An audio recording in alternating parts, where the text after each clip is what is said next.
तो इस वक्त की बड़ी खबर आपकी सैलरी को लेकर सामने आ रही है। ईपीएफ और ग्रेच्युटी में बढ़ोतरी हुई है, लेकिन इन हैंड सैलरी अब से कम हो सकती है क्योंकि 1 अप्रैल 2026 से देश में नए लेबर कानून लागू हो गए हैं और इसके बाद से ईपीएफ और ग्रेच्युटी में बदलाव देखने को मिलेगा। और ये जो बदलाव है, जब मई में सैलरी आएगी अप्रैल वाली, तो उसी में ही ये बदलाव देखने को मिल सकता है।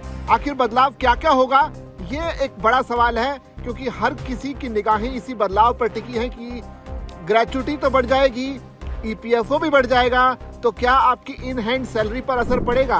सवाल यही है। 1 अप्रैल 2026 से लागू नए 50% वेज रूल के तहत कर्मचारियों की बेसिक सैलरी बढ़ जाएगी, जिससे ईपीएफ और ग्रेच्युटी में योगदान बढ़ेगा। इसका असर ये होगा कि हर महीने मिलने वाली टेक होम सैलरी थोड़ी कम हो सकती है, लेकिन लंबी अवधि में कर्मचारियों की बचत और सामाजिक सुरक्षा भी मजबूत होगी। अब इस पूरी की पूरी प्रोसेस को जरा विस्तार से समझते हैं कि आखिर नए नियमों से, यानी कि नए लेबर कोड के आने के बाद आपकी सैलरी पर क्या असर पड़ने जा रहा है।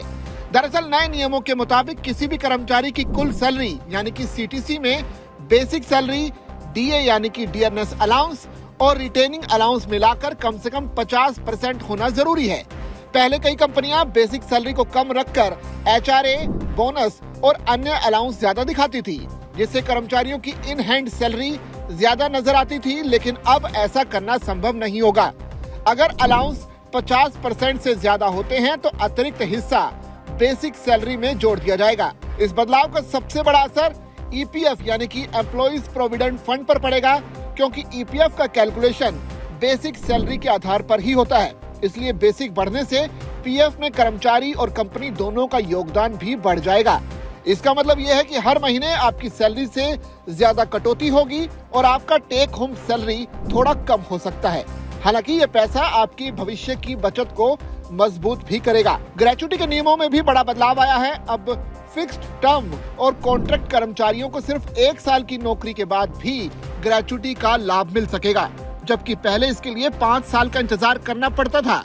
साथ ही क्योंकि ग्रेच्युटी का कैलकुलेशन आखिरी बेसिक सैलरी पर होता है, इसलिए बेसिक बढ़ने से रिटायरमेंट या नौकरी छोड़ने पर मिलने वाली रकम भी ज्यादा होगी। इन नए नियमों से आपकी मौजूदा इन हैंड सैलरी थोड़ी कम हो सकती है, लेकिन लंबे समय में ये आपके लिए फायदेमंद साबित होंगे। ज्यादा पीएफ और ग्रेच्युटी का मतलब बेहतर रिटायरमेंट प्लानिंग और मजबूत वित्तीय सुरक्षा है।